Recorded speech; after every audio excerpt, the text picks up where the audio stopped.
You're coming with me." Millionaire CEO found a freezing nurse at the bus stop, then took her home, and never let her leave. The snow was falling harder than it had all winter, blanketing the streets of New York in thick, silent white. Midnight had long passed, and the city, usually never asleep, seemed to have finally dozed off under the weight of the storm. Streetlights cast a dim orange glow through the haze, and the wind howled between empty buildings. A sleek black Bentley moved slowly through the deserted street, its tires crunching softly against the snow. Inside, Alexander Reed sat with one hand resting on the leather steering wheel, the other adjusting the heat controls. The world outside was a blur of white, and he had no reason to be driving at this hour except that he often couldn't sleep. As he turned onto Lexington Avenue, he spotted someone at the bus stop. He squinted, slowing the car until it came to a sharp halt. There, huddled on the cold metal bench, was a young woman in a nurse's uniform. Her blonde hair was damp with snow, her shoulders trembling under a too-thin coat. She sat stiffly, hands stuffed into her pockets, eyes unfocused. Her phone lay uselessly in her lap, screen black, battery dead. Alexander's brow furrowed. Without thinking, he threw the car into park and stepped out. The cold hit him instantly, biting through his coat, but he barely noticed. He approached her with quiet steps, the snow muffling the sound of his shoes. She did not look up until he spoke. "You're coming with me." Her head snapped toward him, eyes wide with alarm. "Excuse me? I don't even know you." He looked directly at her, his voice calm but firm. "I'm not leaving you here to freeze. That's not happening." She stood up quickly, instinctively putting a few feet between them. "I'm fine," she said, even though her voice shook and her teeth chattered. "I'm waiting for the next bus." "There is no next bus," he replied, glancing down the empty street. "Not tonight. Everything's shut down. No taxis, no trains, and you're wearing scrubs in a snowstorm." "I can figure it out," she insisted, wrapping her arms tightly around herself. He did not move closer, but there was something in his gaze that didn't let her look away. Not pity, not attraction. Something else, like unspoken recognition. He took off his long black coat and held it out toward her. "Put this on." She hesitated, then slowly reached out and slipped it over her shoulders. It was warm, smelled faintly of cedar and something expensive, and instantly dulled the sting of the cold. "I can take you home," he said simply. "Where do you live?" "Harlem," she replied cautiously. "Too far to walk." "And there's no way a cab's getting through this. My car is heated and I am not a psychopath. You can sit in the back and I will take you wherever you need to go. Or you can stay out here and get hypothermia. Your choice." She studied him for a long second. He looked familiar, though she could not quite place why. His face had the kind of sharp classic structure you might see in magazines. Cold gray eyes, perfectly tailored suit beneath a dark cashmere scarf, hair just beginning to glint with snow. He looked like someone who had never stood at a freezing bus stop in his life. Against her better judgment, her body gave her the answer first. Her legs moved before her voice did.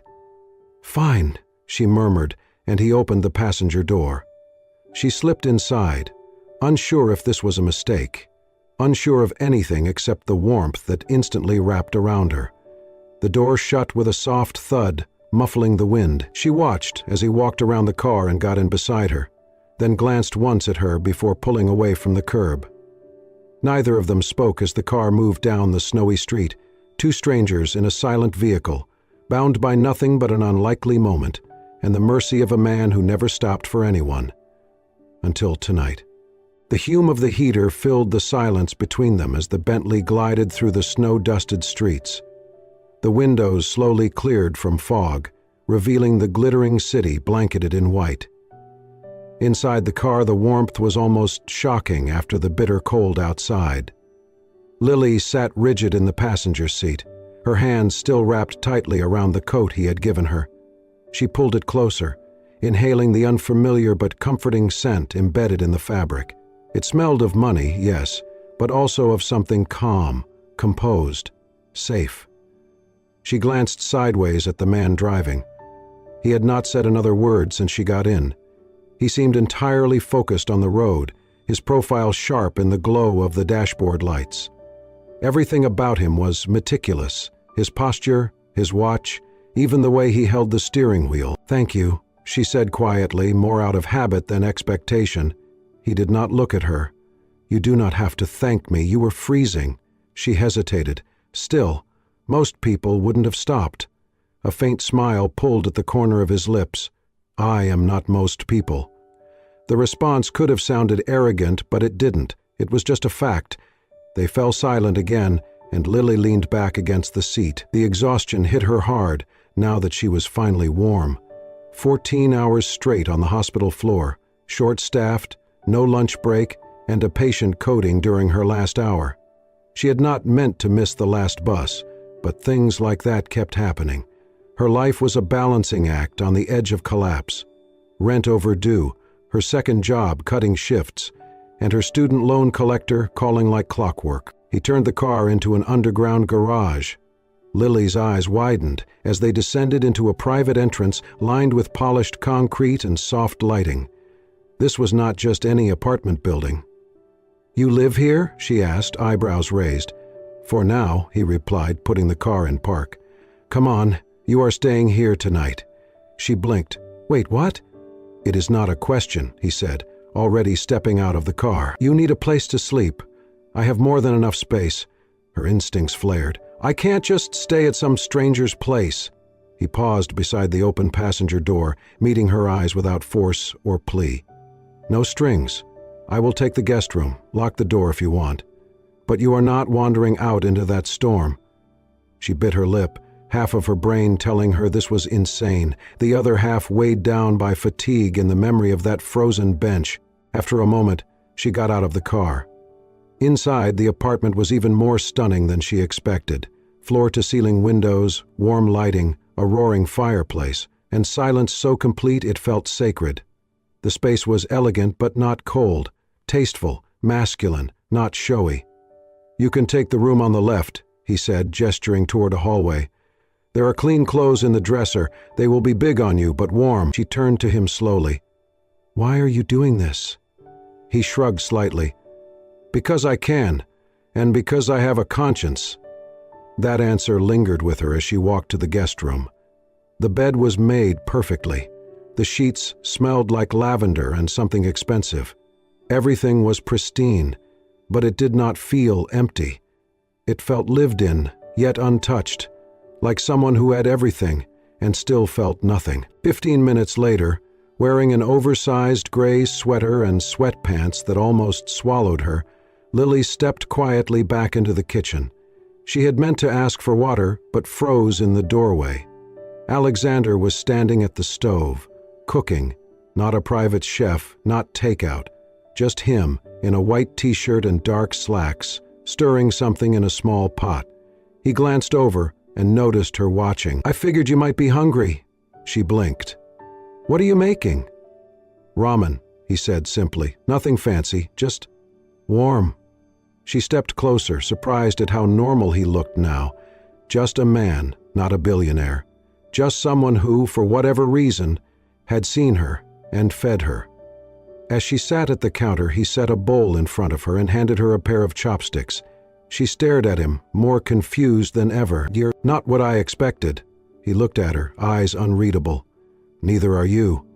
The morning light spilled through the tall windows, casting soft gold across the guest room. Lily awoke to the scent of coffee drifting through the apartment and the strange comfort of sheets far softer than any she had ever owned. For a moment, she forgot where she was. Then it all returned, the snow, the Bentley, the stranger who had made her ramen at 2 a.m. She found a note on the kitchen counter, written in precise, slanted handwriting.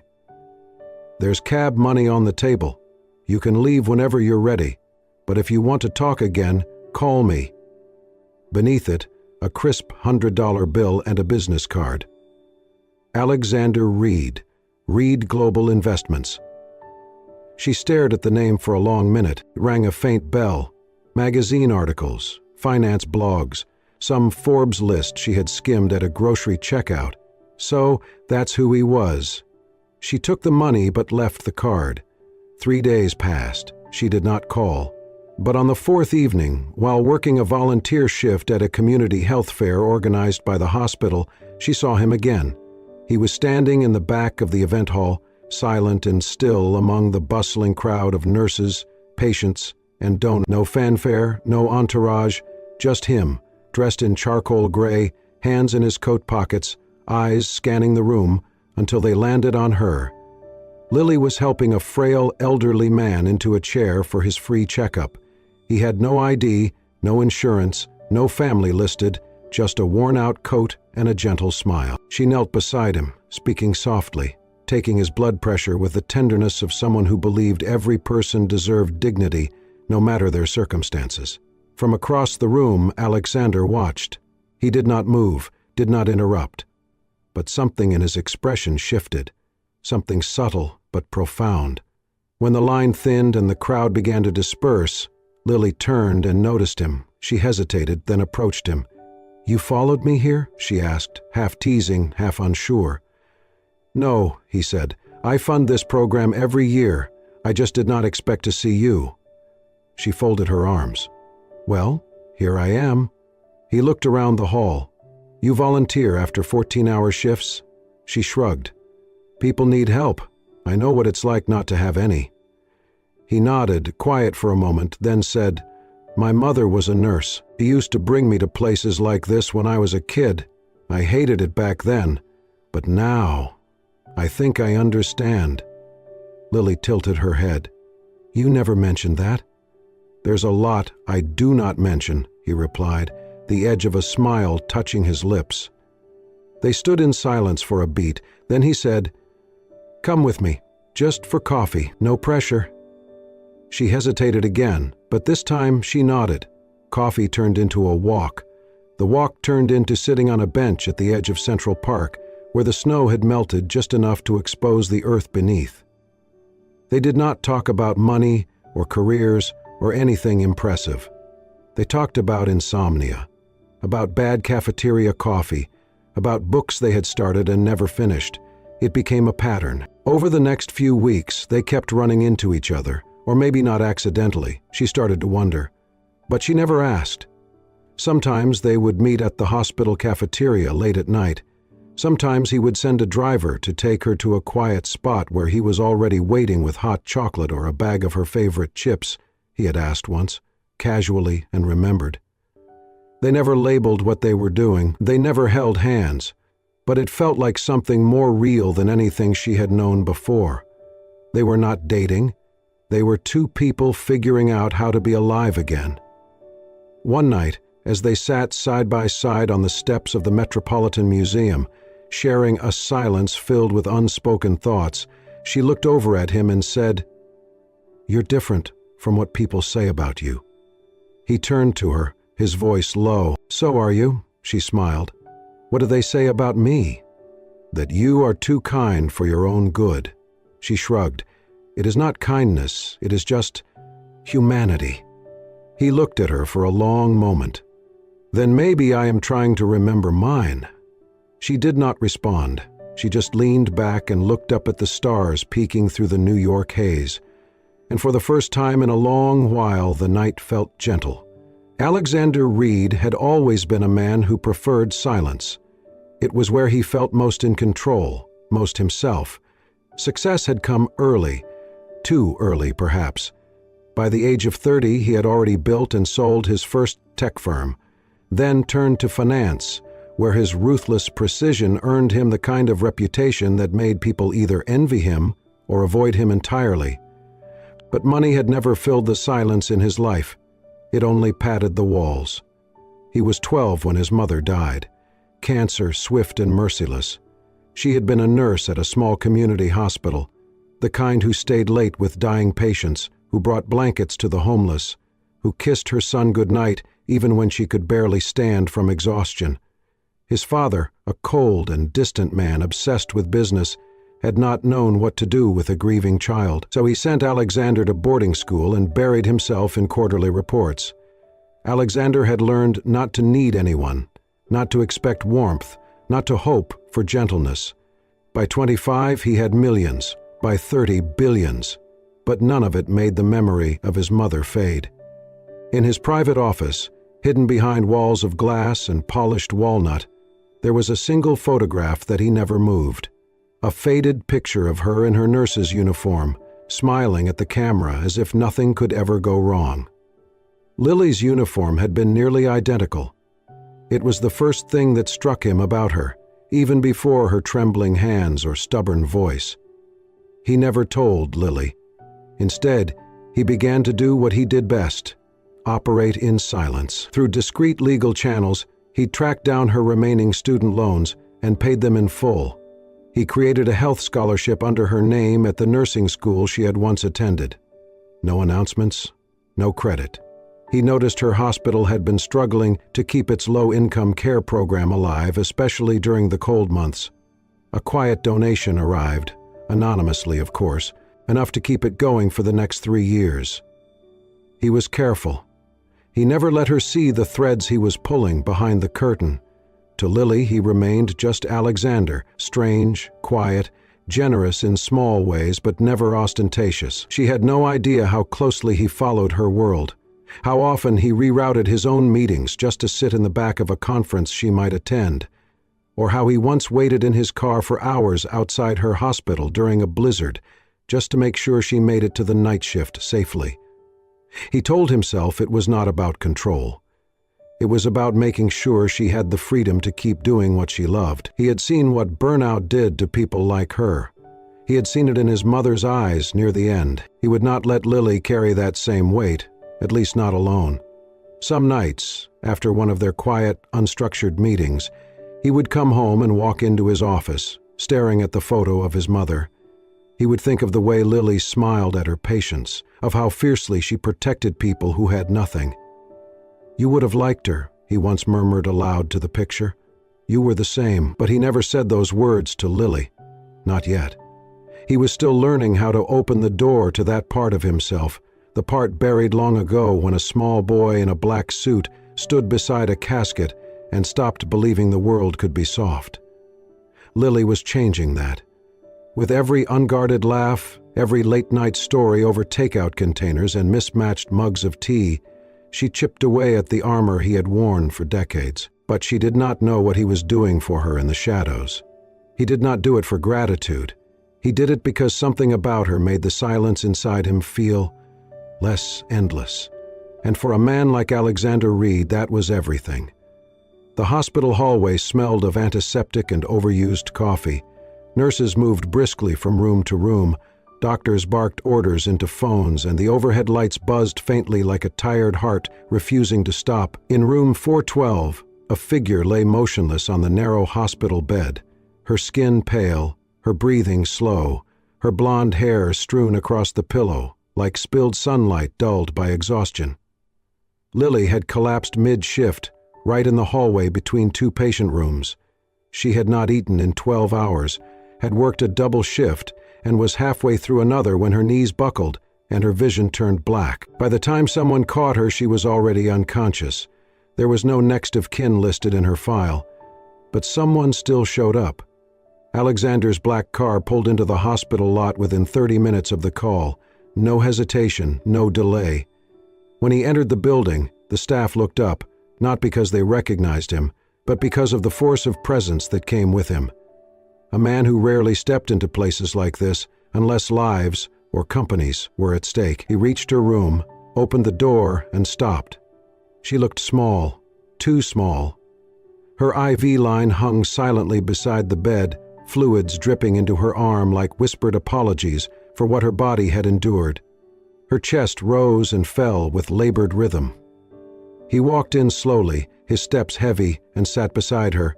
For a long moment, he did nothing, just watched her. Then he reached out and gently took her hand. It was cold. He pressed it between both of his, the way he remembered his mother doing when he had fevers as a child. He closed his eyes. When Lily stirred 2 hours later, it was to the feeling of warmth wrapped around her hand. Her eyelids fluttered open, and the first thing she saw was him, Alexander, sitting there, sleeves rolled up, tie loosened, hair a little messy like he had run his hand through it one too many times. "What?" she whispered. "You passed out," he said, his voice tight. "You're severely dehydrated and underfed." She blinked slowly. "Oh, that is all you have to say?"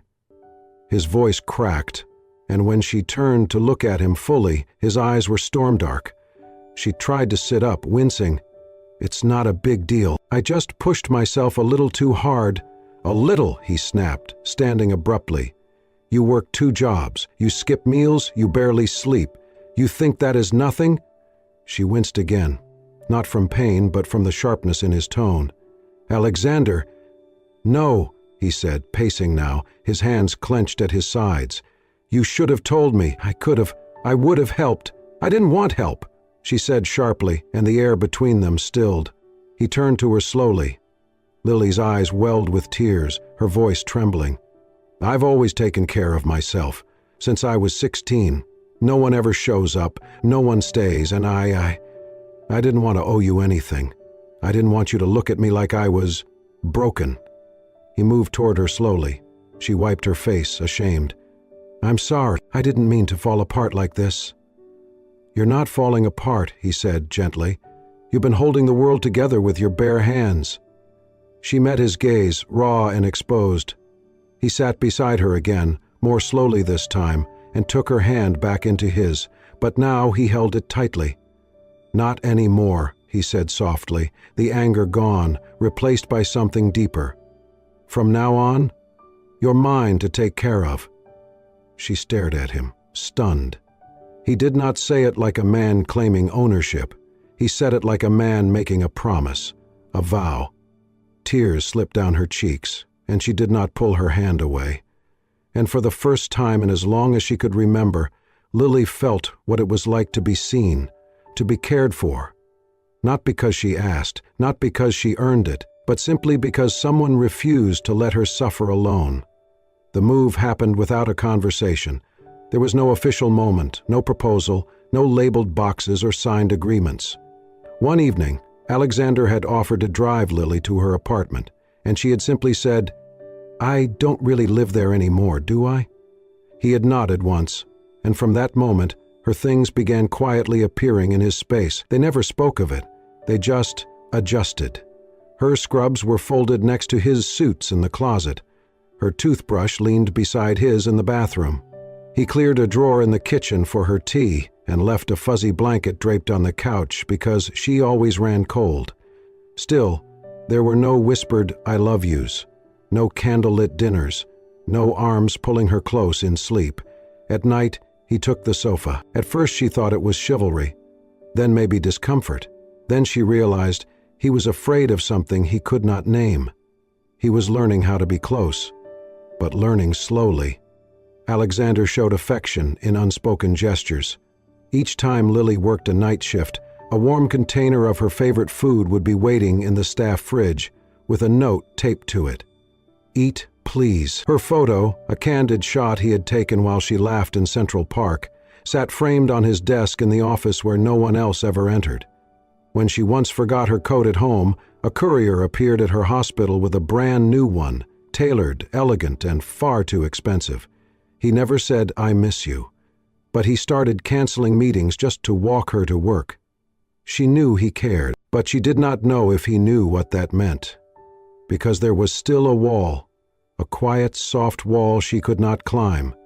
He never said how he felt, never reached for her hand in public, never once asked her to stay the night in his bed. Not because he did not want her, but because perhaps he did not know how to need anyone out loud. And slowly, that silence began to wear on her. One evening, Lily returned from a shift to find the apartment quiet as usual. The lights were dim, a fire flickered on the hearth, her favorite book rested on the armrest of the couch, just as she'd left it. But he was not there. She found him in his office, staring out the window. The photo of his mother beside him, her own photo just inches away. She stepped inside, her voice gentle.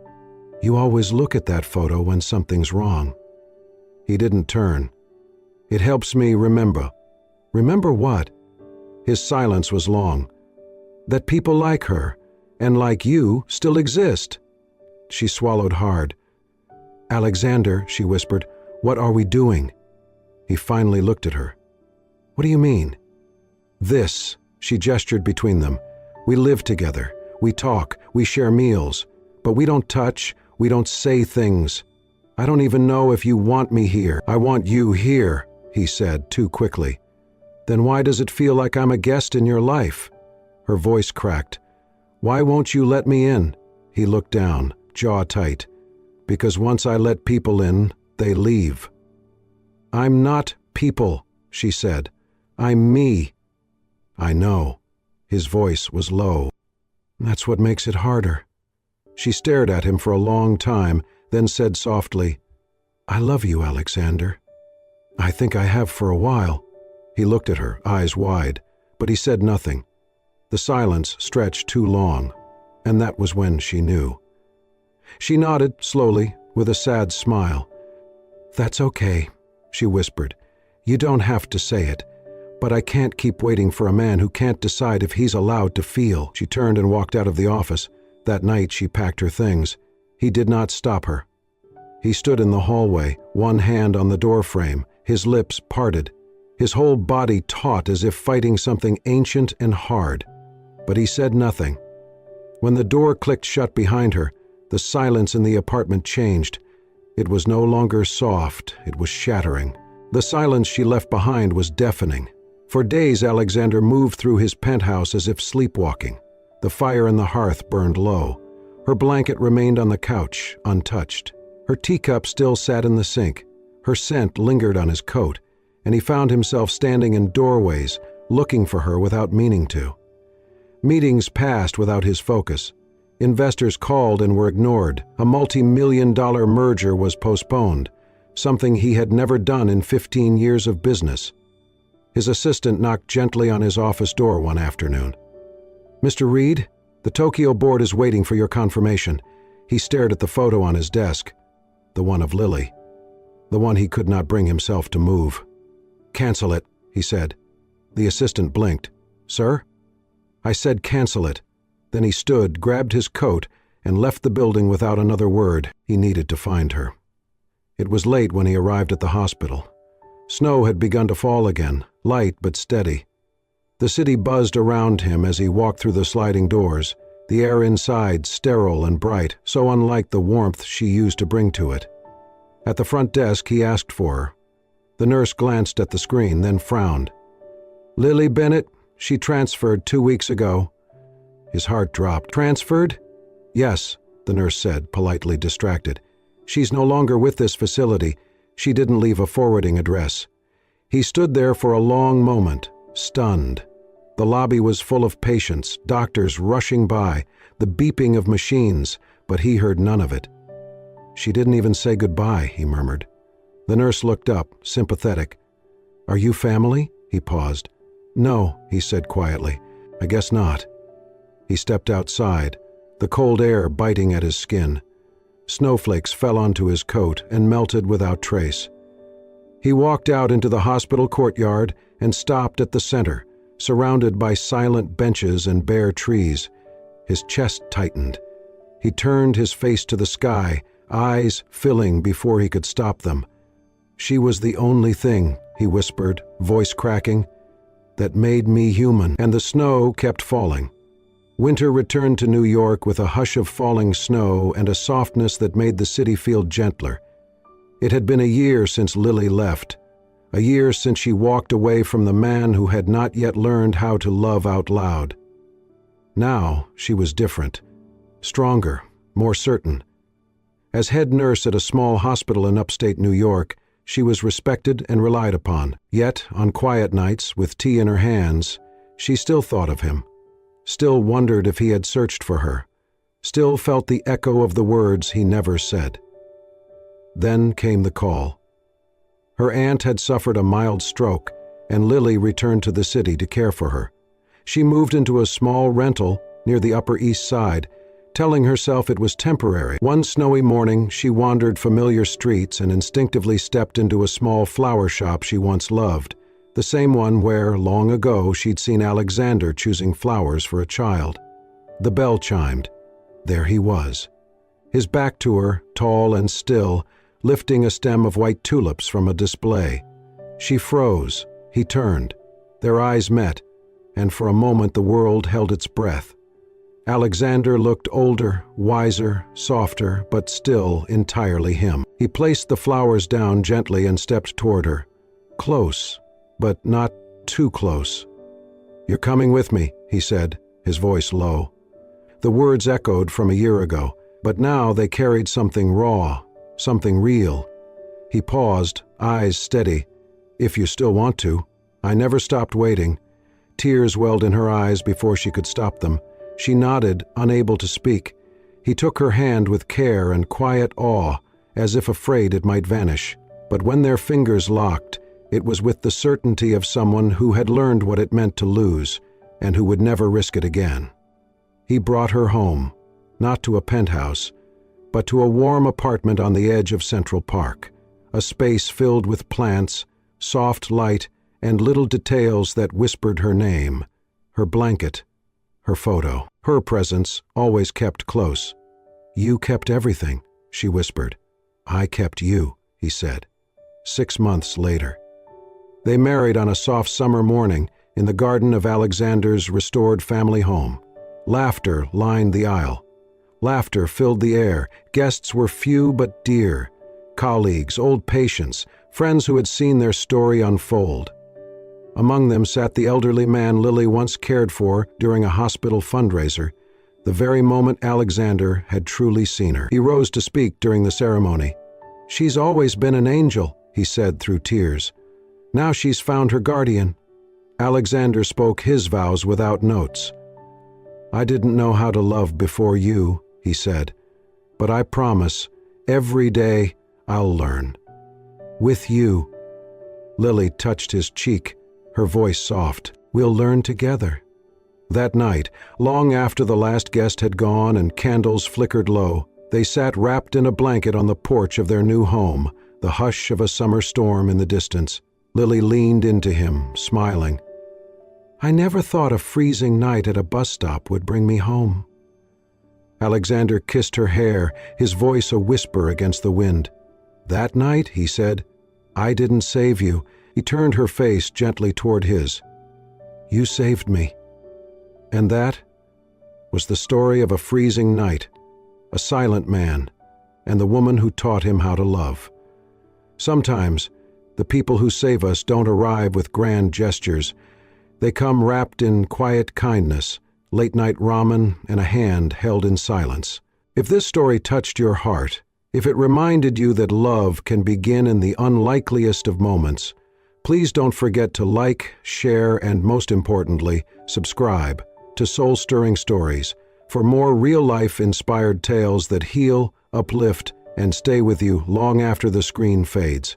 Until next time, stay warm, stay kind, and remember, sometimes the smallest encounter can change everything.